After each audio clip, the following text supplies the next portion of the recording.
this opportunity to speak here. I guess Mohammed is not here, but I really like to thank him for a lot of help that I get from him.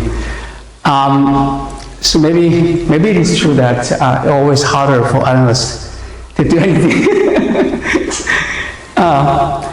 So I'm clearly from more analytical side. I'm very glad to be here to learn a lot of things, and really I'm very diversified topics here that I learned a lot. So I'm going to do more comfortable with the analytical approach. So let's do the local coordinate. You have a matrix and principal symbol. Then you have a covariant differentiation and curvature. So for curvature, you contract and you get the Ricci and the scalar, and then the first equation is the Gaussian curvature equation in 2 dimensions, and then next scalar curvature, and then the scalar curvature equation, then bring up the conformal Laplacian. Then needs some other context, discover this fourth order operators, and also the fourth order scalar curvature, Q curvature. And then the Q curvature is like this, and very interesting, rather using the Schoen tensor and trace of Schoen tensor to express these things. In 4 dimension is resemble the Gaussian curvature equation, and dimension higher than 4 is resembles the scalar curvature equation but high order. Interestingly, that it has we have a high order operators which also conformal covariant, and that the principal or the leading order is just like the power of the Laplacian, and you have curvature, easier to introduce one 2k is less than, and then you do have again Gaussian curvature type and scalar curvature type. I guess if you wonder how do we find those operator curvatures, one way for me is that let's bring up the more conceptual approach to do this is for me to learn the book by the Andreas Jeff and Jan Slavik on the parabolic geometry, and other approach, more computational, by the work of the Feldman Graham on the ambient space. So of course you want to do the geometry correct appropriately, then bring up the invariant, whether scalar or not, and then operators, very much in the spirit of the talk given by Andreas chap. So that's the, for me it's good to come to listen to his talk and learn more about the parabolic geometries and operators associated with that. So that's about this curvature equation that is a semi-linear poly-Laplace equations. And for those equations, we can consider superharmonic function. In Euclidean space, just the power of the Laplacian. And then the right-hand side is the Radon measure, and non-negative Radon measure, for example. On the manifold setting is the this so-called GGMS operator. It's a high-order operator that is conformally covariant. So that's bring up this issue. Then I'm going to introduce quasi-linear equations in the conformal geometry. For that, we start with the Schoen tensor, and then I'm going to call attention to this sort of intermediate, I would like to call the Schoen tensor. So it's a combination of the Schoen tensor and with the scalar curvature. When P equals to 2 is really the scalar curvature, multiple of the matrix. When P is n, actually it is the Ricci curvature. So it's a intermediate in some way, because I want to bring up the positivity of the curvature that I can describe. So it turns out we do have a P Laplace equation in conformal geometry. I'm going to just introduce the way to see the conformal change the matrix by this factor. Then you have the Q is this. This is the P Laplace, and this is the not pure curvature term, it's curvature argumented by the function. Then the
I need to write the conformity in this way. So I have the P Laplace equation.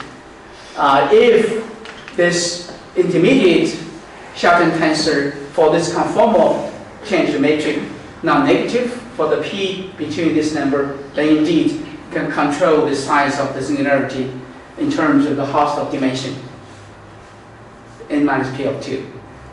Okay, it's more positive. So for example, when when P equal to n is already Ricci, then if you have Ricci positivity, of course we know that, for example, if you have closed manifold locally more flat with Ricci non-negative, then it's certainly just if it's positive, for example, the fundamental group is only be finite, right? Fundamental group is finite. So this gives us some intermediate estimate on the size of the singularity, or limit point, another way to say it. Okay, so particularly we can see the magnitude of the homotopy theories, homotopy groups, because the size of the singularity. So the complement of the image of the development map. In this settings, your question really a nice question. So because we do need to have the development map to be injective in order to consider this situation. But so fortunately, there is a result originally from the Schoen-Yau that say that when the scalar curvature is non-negative, the development map is indeed injective, which there are some gaps in proof recently has been fixed that this part of the math theorem in the more general sense that have been proved recently. So anyway, so indeed, injective, the development will be injective when you start with the P bigger than or equal to 2. So therefore, I do have this set up to PDE. Then you can, when the singular set or the complement of your domain in Sn is very small in sense of in terms of the Hausdorff dimension, then you can observe some dimension of the homotopy group or triple homotopy group. Okay, so we can also push this into general dimensions.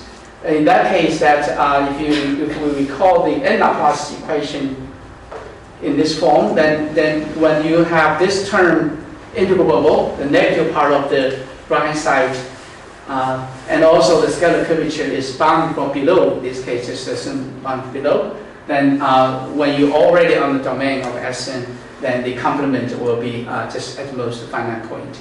This is some way the general dimensional generalization of the Hooper theorem, since the n Laplace equation is a general generalization of the Gaussian curvature in 2 dimensions.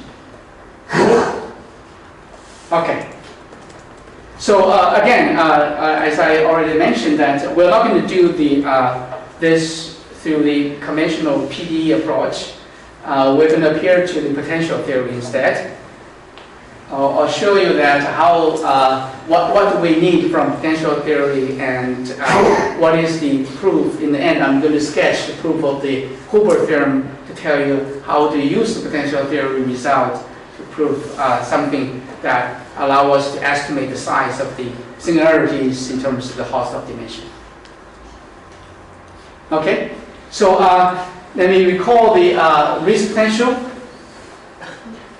Given a Radon measure, you can define this integral. Let's start with the domain.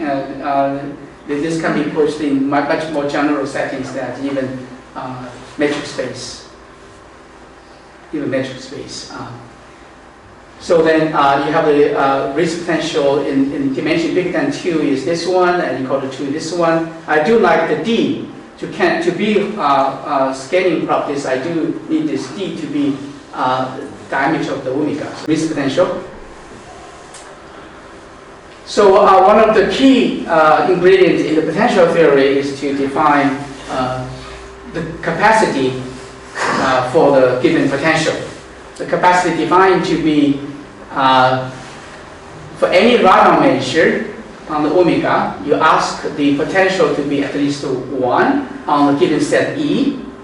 Then you take the infimum of all those Radon measures to have the minimum total charge. Okay, so this is really originated from the context of physics, that the potential, that how do you put the charges to jack up the potential in certain region bigger than something, and how the minimum charge you need. That's the capacity of E relative to the domain omega. And now we are using the alpha there because the corresponding potential. So once you have the capacity, let's see how the capacity property. First of all is monotone. Second is so-called countable sub-additive. Basically saying that the capacity is automation. Using the terminology in the analysis, is automation. It's kind of automation. Okay, but because of the scaling property of the risk potential, the capacity also has the scaling property. The scale as such for alpha between 1 and n. So more interesting that we also have a so-called contractible property. That if you have a contractible mapping from omega to omega, contractible simply means that the distance between the image less than equal to the distance between the source.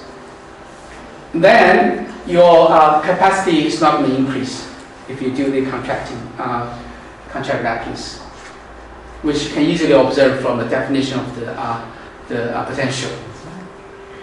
Okay.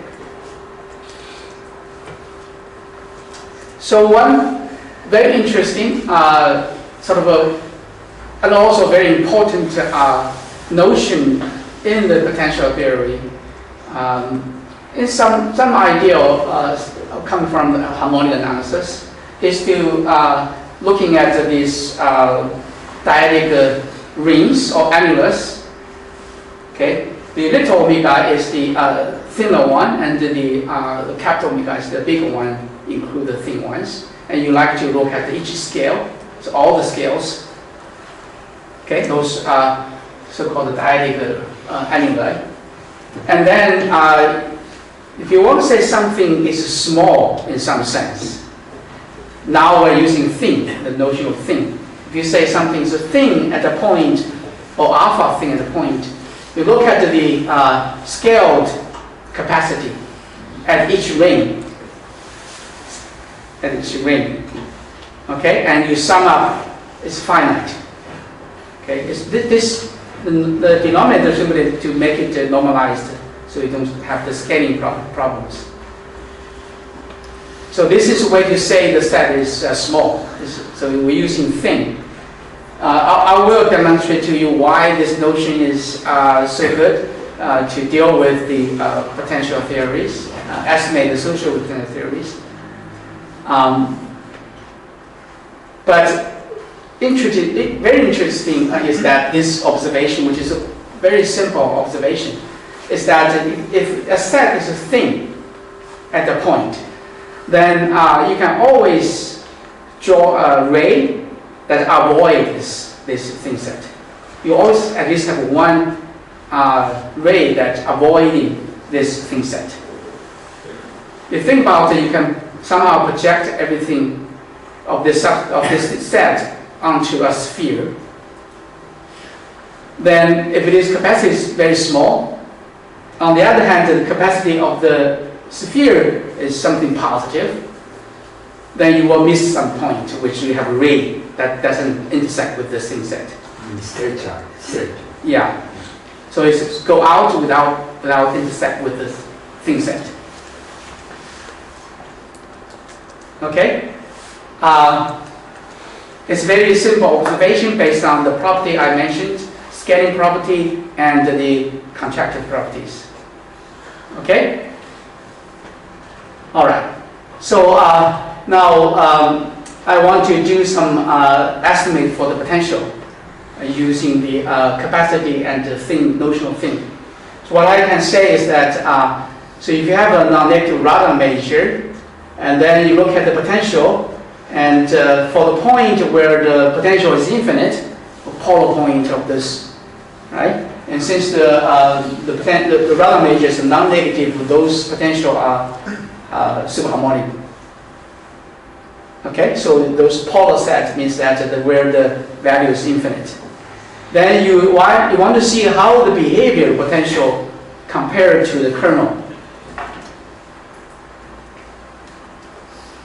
Okay, so we all know that in the elliptic PDFs of Laplacian that somehow due to the Harnack that the singular point, when you have an isolated singular point, the functions are non-negative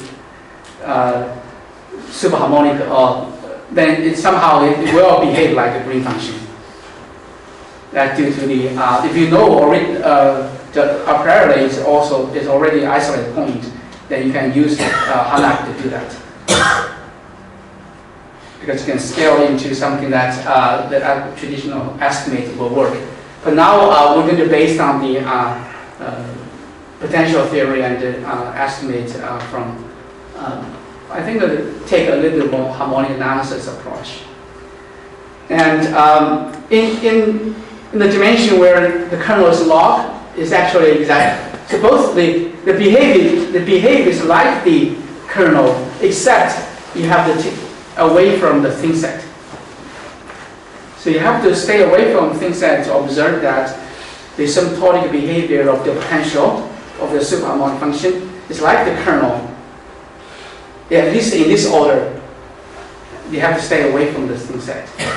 Okay. In fact, people observe starting from the subharmonic function in 2 dimension, this thin set became something necessary. In other words, giving any thin set, you can produce a superharmonic function that behaves very badly along this set compared to the kernel, the green function. So the thin set is necessary there. Okay, but away from thin set, your behavior is good. In some sense, away from thin set, you have good estimate. This is not something you can do in the traditional PD estimate.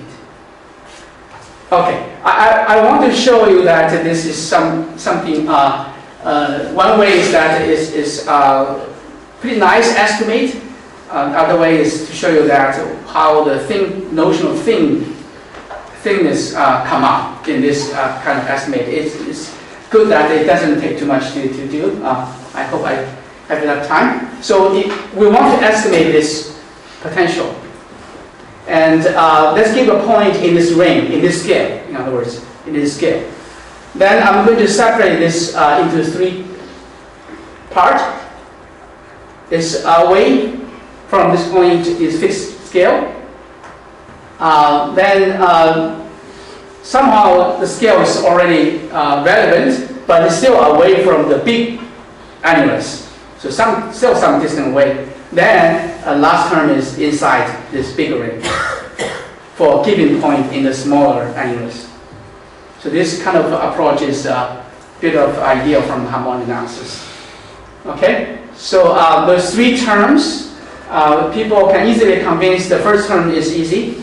If you stay too away from the point, then it's going to be trivial. So compared to the kernel, it's going to be a little of 1 as I goes infinity, or saying as x goes to p. The second term is 2 parts. If it's away from the bigger annuli, there's away from the big ball, or away inside the inside the smaller ball. If it's away from the annuli, then it's getting away from big ball or inside it. So again, away from the big ball, relatively big ball compared to the where the x sitting, then it's still going to be negligible. But inside this ball, you can easily see that inside this ball here, then the total measure is going to be going to the point measure, because the ball is collapsing to the point, right? On the other hand, this integrand is closer to the kernel. So you can see this where this point measure come up. So the top term is the third term. So this is a very nice idea. Instead of go estimate the third term, we find out where it doesn't work. Okay? So let's say you have a sequence point, sequence number goes to 0, and we want to find out all the points for the x in that region where the potential is bigger than or equal to this number compared to the kernel. Okay? So if it is strictly less, then we're happy because then I goes to infinity, that means the quotient goes to 0. So if it doesn't, then it's bigger than equal to. Okay? So this exactly fits into the definition of the capacity. If you have a little bit where the capacity, right, is asked the potential to be bigger than equal to 1, for example, then you look at the total measure. So therefore, you can relate the size of the measure, the capacity, size of the capacity of this guy is to the total measure. Okay, the capacity of this set is related to the total measure of the on this omega, on this big red animus. And then you observe that this log term here, since your x is sitting in the scale, in the little ring, then it really is the I. Really is I. So that's why you have the I capacity, n capacity controlled by the measure of the big annuli divided by lambda I. So this so naturally, right? So naturally come up. Then you can define this thin set or the set, the bad set, to be the union for all those A lambda i's. And then if you look at the summation here, right, it's going to be sum of the total measure divided by lambda I. But this is the, right, if you look at what we have here on the left hand side, if you sum up, then it's just sum up. So now this is very interesting calculus problem. That if you have an infinite series that is integral, summable, then you can always find a sequence of the lambda I goes to 0. This guy is also summable. This is a theorem of very old theorem of Paul. That is a very tough calculus problem. So if you have something summable, if the infinite series is convergent, then you can somehow this question that was started to address the issue of is there any measurement of infinitesimal small? And this question is saying that you don't have a nice measurement of infinitesimal small. You can always make it smaller in some sense. But it's nice to use here that you can find lambda I goes to 0. If this is finite, then this is finite. But this is finite, we know. Right? So therefore, that's where the thing come up. That's why this best set actually is thin. Okay? So therefore, we don't have the good estimates for the third term always, but we have it away from thin set. Okay, so that's the proof of the theorem that. Now you can do similar things for the non-zero potential, where instead of using risk potential, you use the Wall potential. That you can deal with the P Laplace. The Wall potential exactly works for the P Laplace or P superharmonic functions. That you can not directly related to the potential, but controlled by the Wall potential. Okay, in the manageable way. Okay, so we can have the similar result that you can, if you have a singularity of the Wall potential, then compared to the kernel, you have this again away from the set. So I guess I want to sketch the proof of the Hopper theorem based on what I did so far. Then it will be much more clear that easy to prove the Hopper theorem. So first of all, this is Gaussian curvature equation. We're doing it on the, say, domain or Euclidean space. So in order to do what we did, first you have to show that the conformal factor goes to infinite when you approach the singular point. This is based on the geodesic completeness and some estimate. Second, you have to show that the non-negative Gaussian curvature is integrable implies actually the Gaussian curvature integrable. This is very important for the beginning of the Hilbert theorem, saying that if negative Gaussian curvature is integrable, then somehow your topology is finite.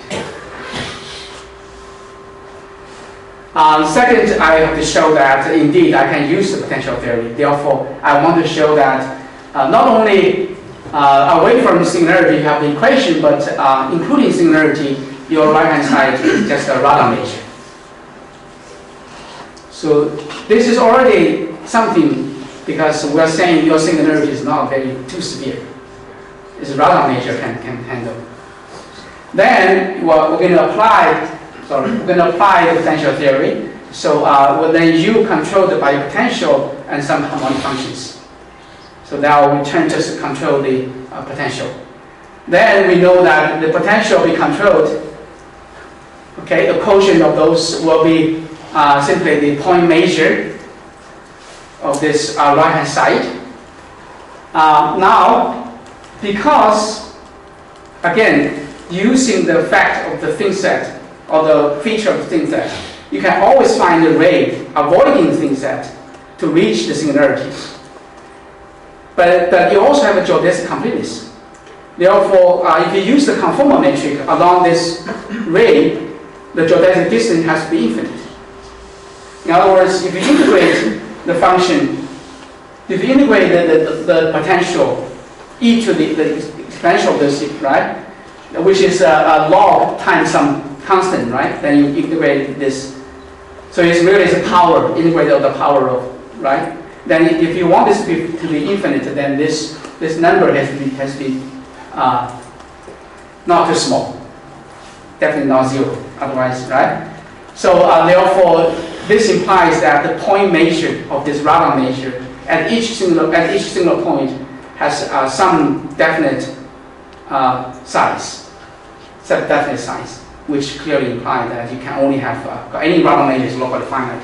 So you can only have a discrete or finite point. So that's the proof of the Hilbert theorem. So what I did is that I'm going to push this to the high dimension and other cases that we can observe the Hilbert theorem. So really it's using this potential theory approach and the notion of thin set exactly fit in this case to use the geodesic completeness.